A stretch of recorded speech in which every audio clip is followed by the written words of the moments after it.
बहू को मिला 150 प्रेग्नेंट औरतों का ससुराल। तेज बारिश में कार में बैठी मुक्ति और विपिन ससुराल की ओर जा रहे थे। तो जाने मन, कुछ ही देर में तुम अपने ससुराल में पहुंच जाओगी। तुम्हारा गृह प्रवेश होगा, ग्रैंड एंट्री होगी। तो कैसे फील कर रही हो बताओ? क्या बताऊं विपिन, थोड़ा नर्वस भी हूँ और एक्साइटेड भी। ब्याह के सजन के घर जो जा रही हूँ। इतने में विपिन का फोन तेजी से बजने लगता है और विपिन बार बार काट देता है। इतनी कॉल आ रही है, एक फोन कॉल उठा लो, क्या पता कुछ जरूरी हो। मुक्ति, तुमसे ज्यादा जरूरी इस वक्त और क्या हो सकता है? ओके बाबा, बहुत तेज बारिश हो रही है, एक बार देख लो, क्या पता फैमिली वालों का ही हो। जस्ट पिकअप ना। विपिन जैसी कॉल उठाता है, कुछ बातें सुनते ही वो पैनिक हो जाता है। क्या? ओह माय गॉड, मैं भी आता हूँ। ड्राइवर, गाड़ी वापस लो।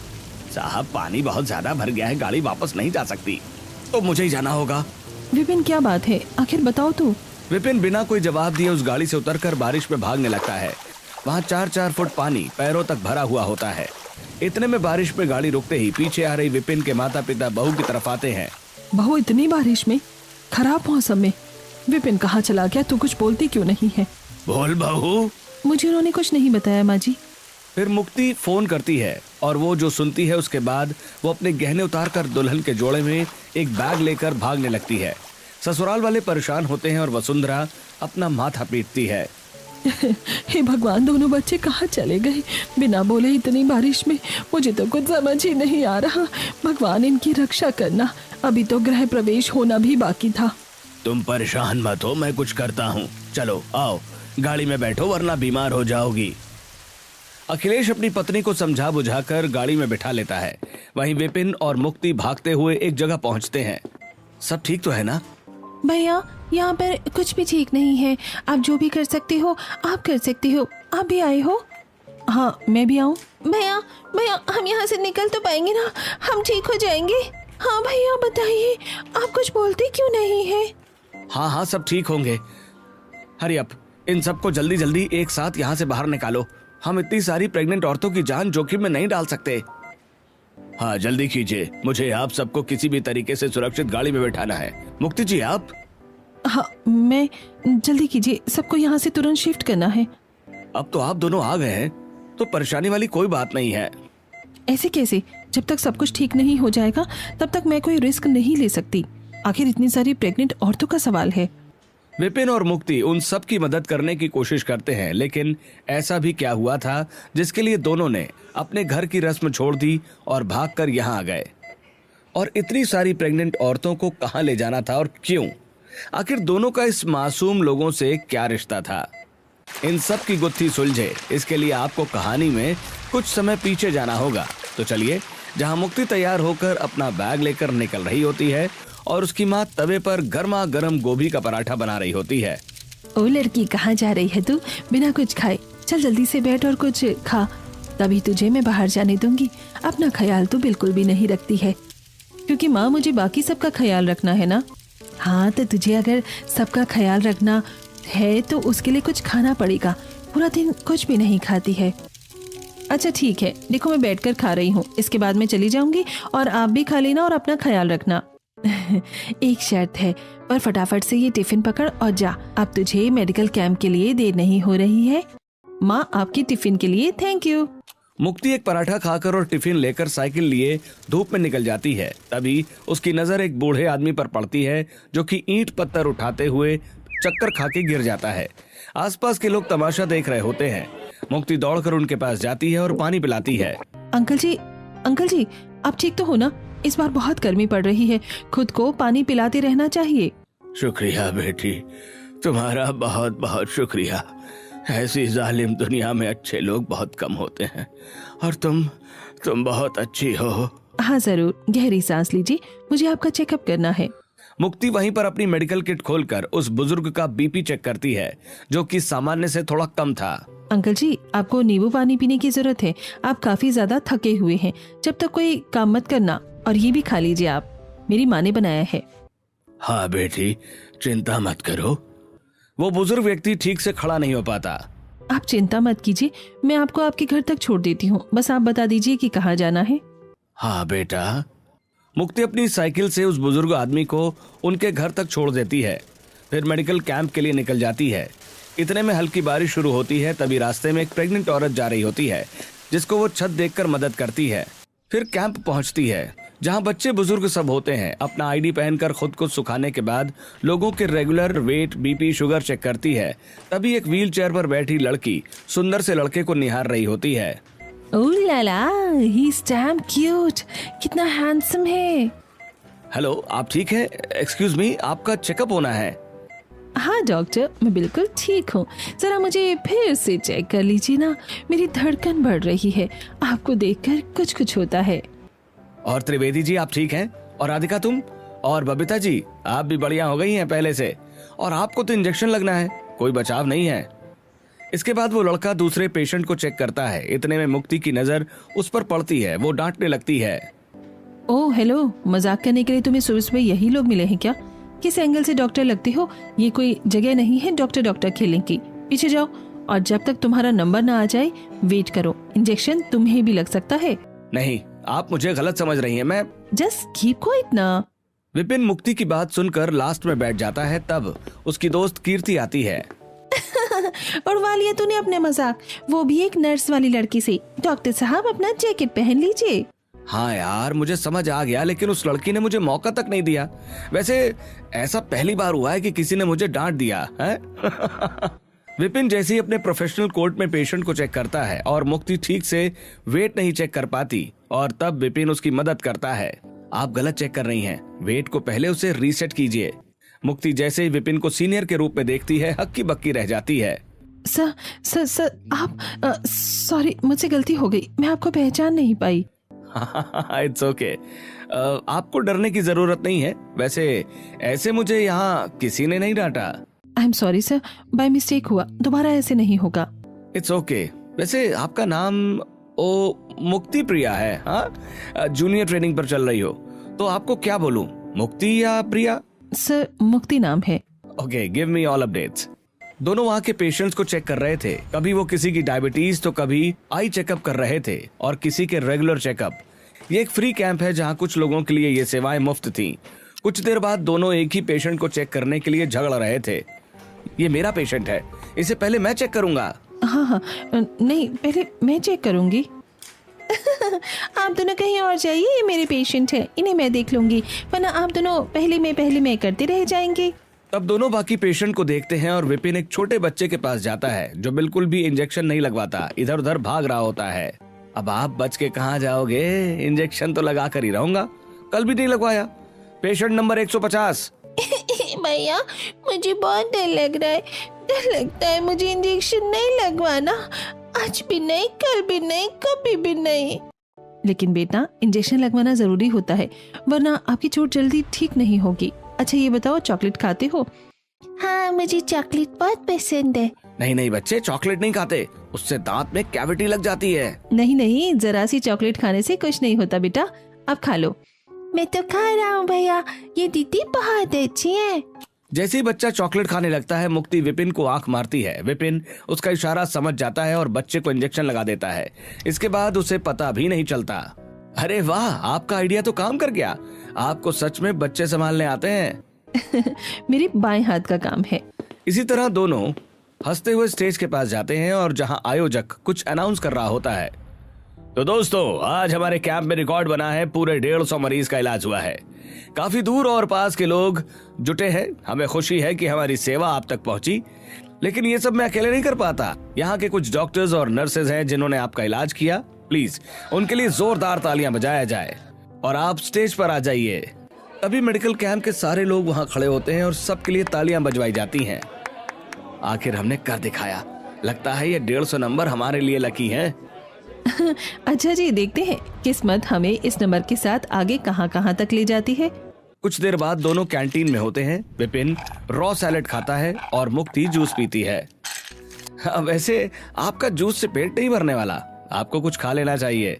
नहीं, मुझे कैंटीन का कुछ भी पसंद नहीं है।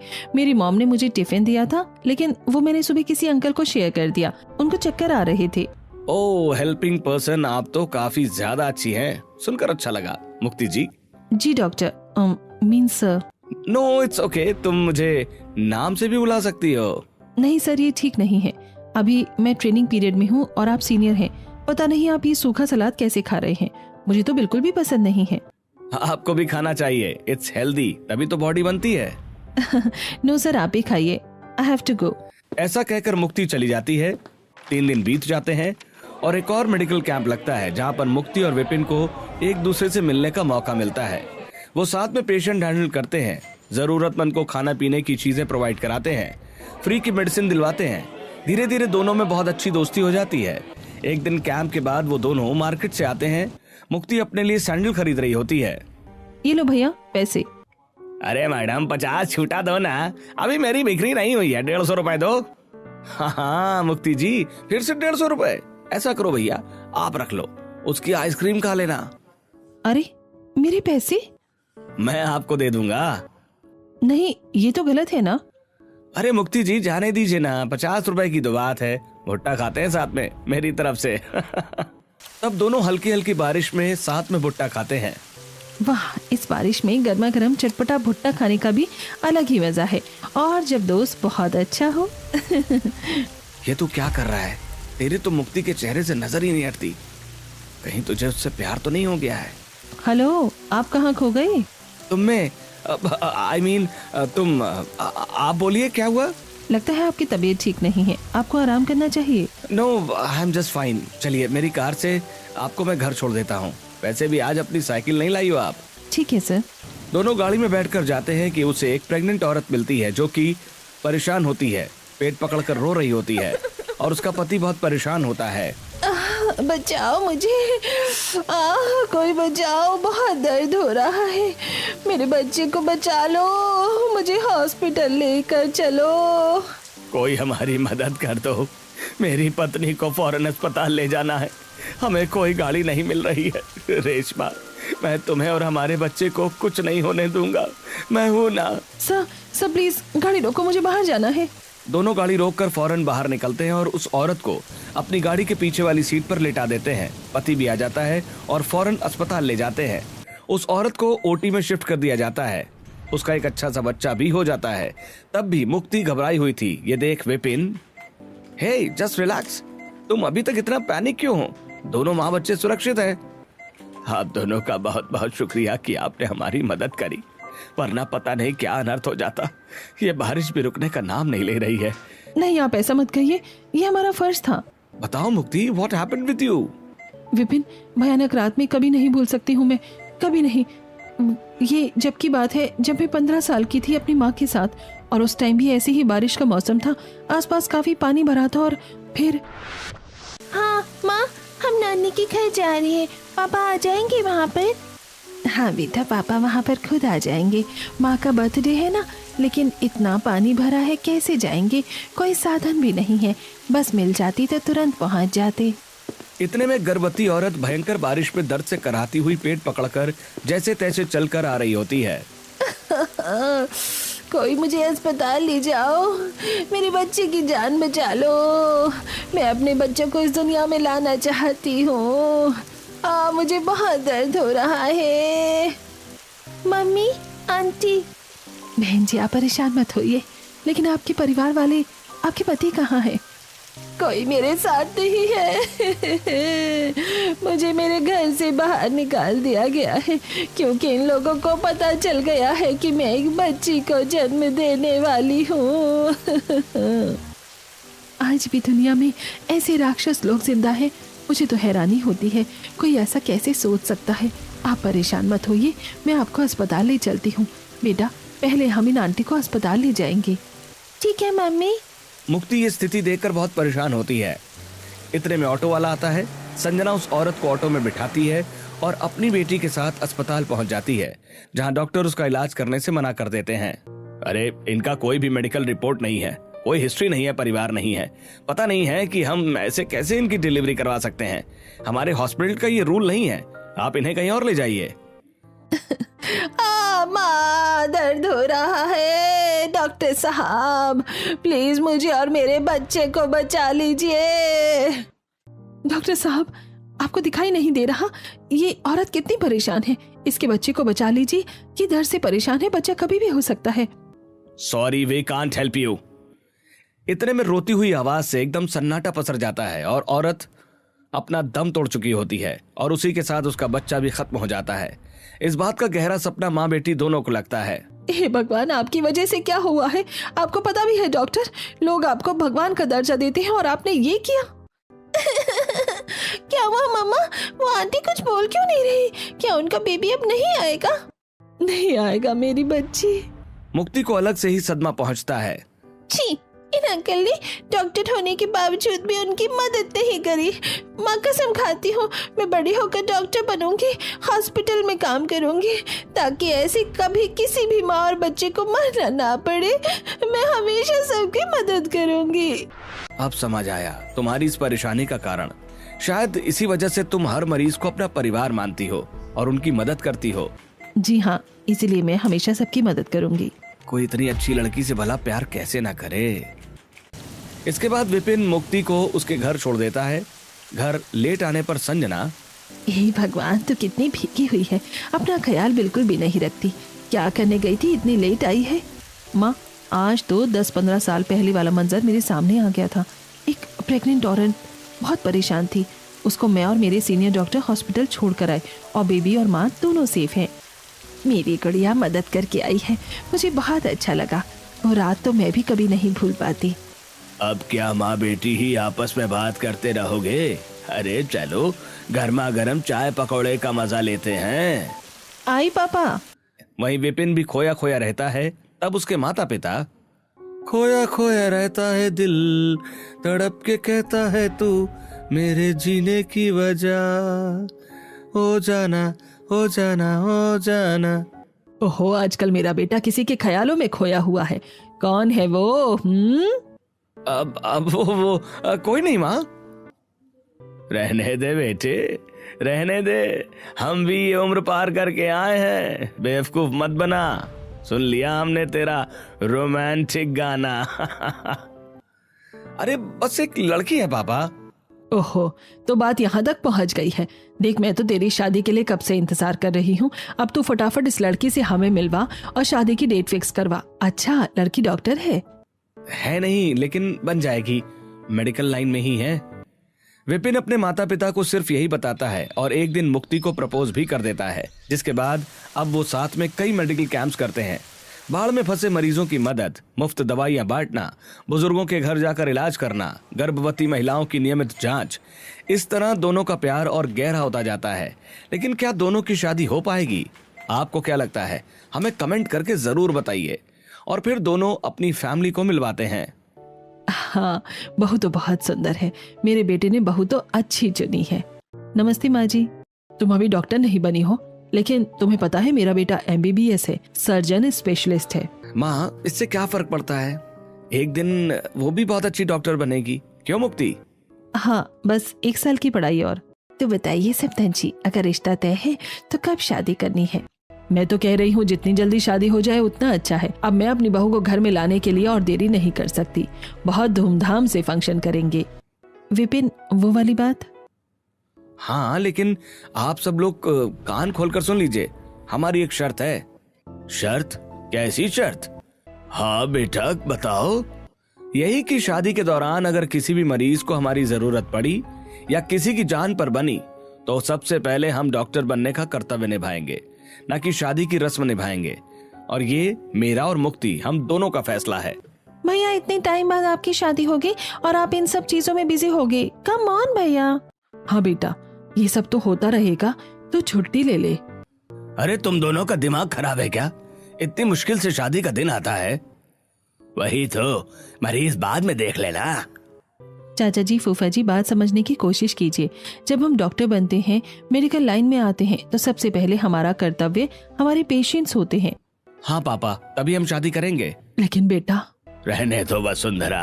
अगर हमारे बच्चे दूसरों की जान बचाना चाहते हैं तो हमें उन पर गर्व होना चाहिए। शादी तो बाद में भी हो सकती है। थैंक यू पापा जी। तो चलो अब शादी की रस्में शुरू करें। घर वाले आपस में एक दूसरे का मुंह मीठा कराते हैं और कुछ ही दिनों बाद शादी की रस्में शुरू हो जाती हैं।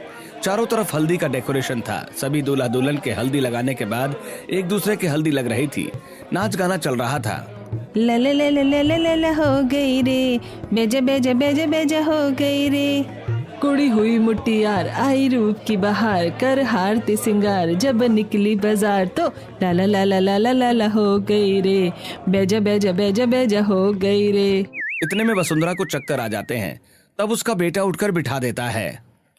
माँ, अपना ख्याल रखो। आप अपना ख्याल नहीं रखती हो। रुको, मैं आपका बीपी चेक करता हूँ। शिप्रा, कॉफी लाओ माँ के लिए। विपिन बीपी मशीन से उसका बीपी चेक करता है। देखा कितना कम है। माँ जी, आपको अपना ख्याल रखने की सख्त जरूरत है। मुक्ति अपने हाथ से कॉफी पिलाती है। तुम लोग मेरी चिंता मत करो, मैं बिल्कुल ठीक हूँ। इतना सब तो होगा ही। दोनों बहू बेटे मुझे ऐसे मिल गए हैं, यही करते रहेंगे पूरी शादी में। और क्या। ऐसा कहकर अखिलेश छुपकर मिठाई खा रहा होता है। तब उसका बेटा हाथ से छीन लेता है। नहीं पापा, मैं आपको शादी में तो बीमार नहीं होने दूंगा। आप ये डायबिटीज वाली चीज क्यों खा रहे हैं? अरे बेटा, खुशी का माहौल है, खाने दे थोड़ा सा। ये तो गजब हो गया। एक तरफ विपिन अपने पापा को कुछ नहीं खाने दे रहा है मीठा, और दूसरी तरफ अपनी माँ को खाने के लिए कह रहा है। हमारा डॉक्टर बच्चा भी ना। अब तो ये सब ज्यादा होगा, क्योंकि मैं भी घर में आ रही हूँ और मैं उनकी तरफ सबका ख्याल रखूंगी। सभी लोग हंसने लग जाते हैं। ऐसे मेहंदी के फंक्शन में भी अगर किसी का थोड़ा सा बीपी डाउन हो जाता या कोई बुजुर्ग चक्कर खाकर गिर जाता है तो अपनी मेहंदी छोड़कर दोनों सबसे पहले उनका ख्याल रखते हैं। और फिर शादी का दिन आ जाता है, जहाँ विपिन की बारात चल रही थी। खूब सारी शहनाइयां बज रही थी। लाइट से आसपास का माहौल जगमगा रहा था। वसुंधरा और शिप्रा सुंदर से तैयार हुए थे। माँ, मैं गजब की लग रही हूँ ना? हाँ मेरी बच्ची। इतने में सारे रिश्तेदार, सभी लोग बारात में नाचने लगते हैं। झिलमिल हो गई है अखियाँ, याद आई बचपन की घड़ियाँ, नए सफर में लग जाएगी प्यार की इनको हथकड़ियाँ, जचती है देखो कैसे बड़े भैया। फिर अचानक से बादल गरजने लगते हैं। मौसम में काफी ठंडक और आंधी भरा हो जाता है। फिर भी सब लोग वाटिका तक पहुंच जाते हैं। मुक्ति भी बेहद सुंदर लाल जोड़े में तैयार थी। तभी वो खिड़की से गुलेल के जरिए विपिन को फूल मारती है। अच्छा जी, हमारी महारानी सा काफी सुंदर लग रही हैं और हम पर अभी से वार किए जा रही हैं। कोई बात नहीं, बाद में मैं भी करूंगा। विपिन उसे फ्लाइंग किस देता है। ये देख मुक्ति शर्माकर अंदर चली जाती है। कुछ देर बाद दोनों की धूमधाम से मंडप पे शादी होती है। विपिन उसकी मांग भरता है और पूरे विधि विधान से दोनों की साथ में शादी हो जाती है और मुक्ति अपनी माँ से विदा लेती है। मेरे बच्चे, ससुराल में सबका और अपना जरूर ख्याल रखना। कोई बात हो तो मुझसे कह देना। हाँ माँ, मुझे आपको छोड़कर जाने का बिल्कुल मन नहीं कर रहा है। पर मेरी गुड़िया, एक दिन सभी को अपने बाबुल का आंगन छोड़कर जाना पड़ता है। जा मेरी बच्ची। लड़के के परिवार वाले भी भावुक होते हैं। फिर मुक्ति अपने माता पिता से गले लगने के बाद कार में बैठ जाती है। धीरे धीरे मौसम खराब होने लगता है और तेज बारिश शुरू हो जाती है। तब विपिन उसको शांत करवाता है। मैडम, इतने जोक सुनाए हैं आपको, अब तक तो आपका मूड ठीक ही हो गया होगा, है ना? हाँ हाँ पतिदेव, अब मेरा मूड एकदम ठीक है। पर क्या? पर गृह प्रवेश के लिए थोड़ा सा नर्वस और एक्साइटेड हूँ। इतने में सास का फोन आता है। विपिन बेटा, बारिश बहुत तेज होती जा रही है। ड्राइवर को बोल थोड़ा जल्दी घर पर ले आए। मुझे समय से बहू का गृह प्रवेश भी करवाना है। जी माँ, मैं कहता हूँ। घबराना नहीं, हम सारे रिश्तेदारों की गाड़ी पीछे पीछे ही है तुम्हारे। कुछ भी बात हो तो कह देना। वसुंधरा फोन रखती है। इतने में बार बार विपिन को कॉल जाते हैं। विपिन एक भी कॉल नहीं उठाता। फिर मुक्ति के कहने पर कॉल उठाता है। सर इमरजेंसी हो गई है। अभी अभी जिला प्रशासन का बाढ़ अलर्ट आया है। हमारे मैटरनिटी सेंटर की बिल्डिंग पुरानी है।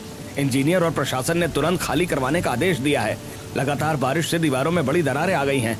अगर देर हुई तो बिल्डिंग कभी भी गिर सकती है।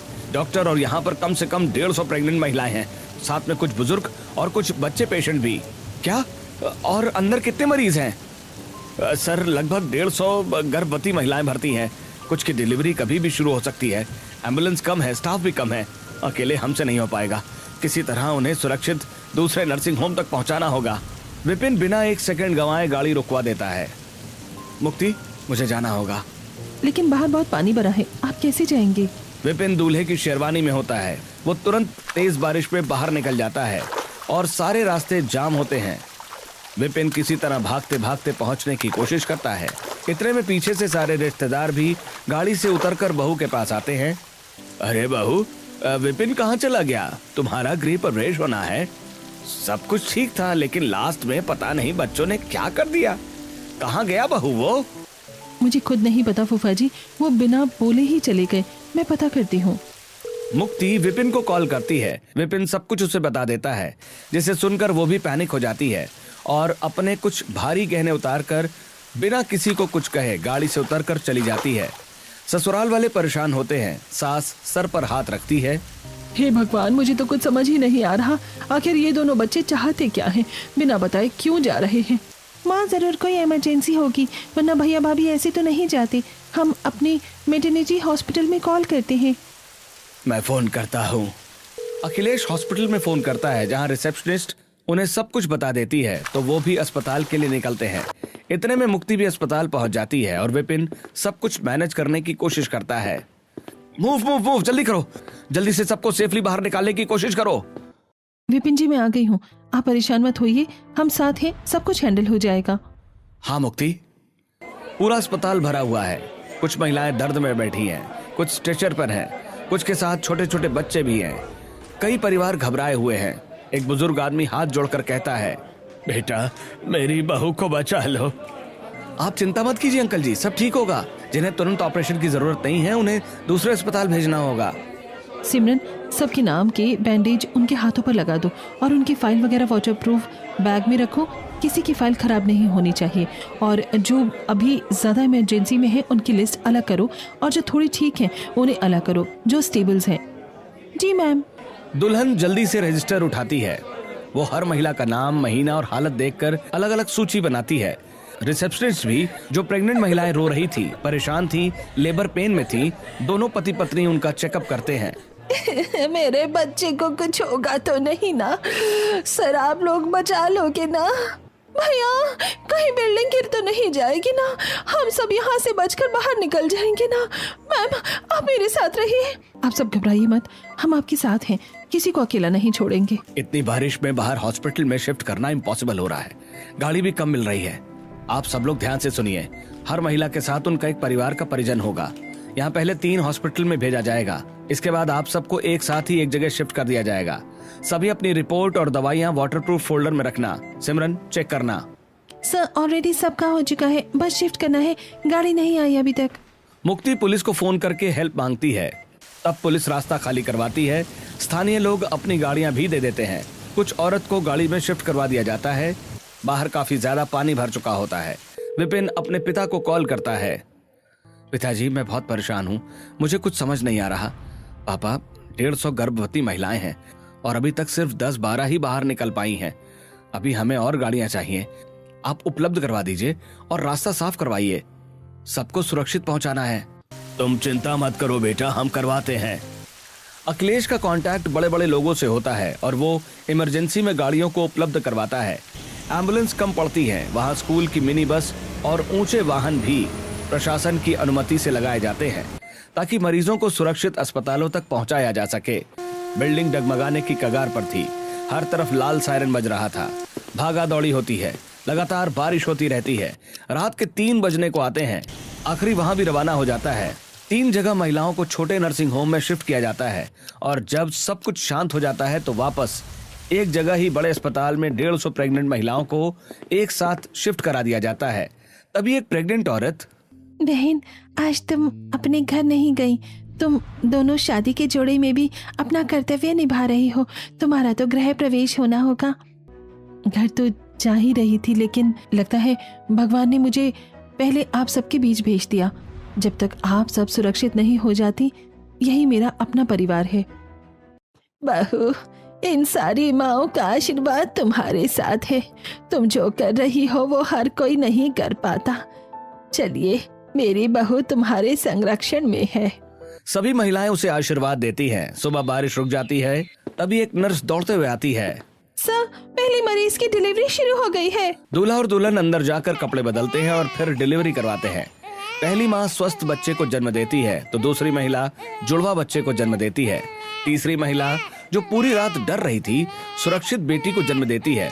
चौथी महिला का परिवार रोते रोते डॉक्टर और दुल्हन के पैर छूने लगता है। पांचवी प्रेग्नेंट महिला, अगर आज हमें यहाँ नहीं लाया जाता तो पता नहीं हमारा क्या होता। पूरे नर्सिंग होम में नवजात बच्चों के रोने की आवाज गूंजने लगती है।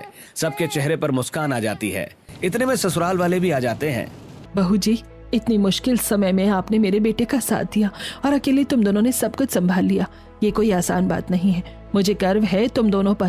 तुम्हारा तो गृह प्रवेश होना था, लेकिन अब लगता है कि यही गृह प्रवेश होगा। सास अस्पताल की कैंटीन से चावल से भरी एक छोटी थाली और कुमकुम मंगवाती है। दरवाजे पर थाली रखकर, बहू, हर लड़की का गृह प्रवेश उसके ससुराल के दरवाजे पर होता है, लेकिन मेरी बहू का गृह प्रवेश वहां होगा जहां उसने सबसे पहले किसी के घर की खुशियां बचाई। आज से ये अस्पताल भी हमारे परिवार का हिस्सा है, क्योंकि यही मेरी बहू ने सैकड़ों माओं की उम्मीदें सुरक्षित रखी। बहू थाली को हल्के से पैर से छूकर अंदर प्रवेश करती है। सास बहू को गले लगा लेती है। बहू चारों तरफ नई माओ और उनके बच्चों को देखकर मुस्कुरा रही होती है। आप सभी के सपोर्ट के बिना कुछ नहीं हो पाता माँ जी। आज मुझे समझ आया कि भगवान ने मेरी विदाई सीधे सिर्फ एक घर में नहीं की। पहले मुझे माँ बनने वाली इन सभी बहनों में अपना परिवार मिला, फिर आपका ससुराल। मुझे लगता है दुनिया का सबसे अनमोल ससुराल वही होता है जहाँ किसी की जिंदगी और किसी बच्चे की पहली सांस की दुआ मिलती है। बिल्कुल सही कहा विपिन बेटा तुमने। देखो सब, मेरी बहू को 150 प्रेग्नेंट औरतों का ससुराल मिला है। हाँ माँ जी, इसलिए शादी के बाद सबसे पहले मैं यहाँ भी आया करूंगी। आखिरकार ये भी तो मेरा ससुराल है ना, 150 प्रेग्नेंट औरतों का। आखिर में सब महिलाएं दुल्हा दुल्हन को आशीर्वाद देते हैं। ससुराल में भी गृह प्रवेश होता है और 1 साल बाद अपनी डॉक्टर की पढ़ाई पूरी करके मुक्ति भी MBBS डॉक्टर बन जाती है और दोनों खुशी खुशी रहने लगते हैं। दोस्तों, आपको क्या लगता है कि दूसरों की जान बचाने से बड़ा कोई धर्म या फर्ज हो सकता है? अपनी राय कमेंट में जरूर बताइए।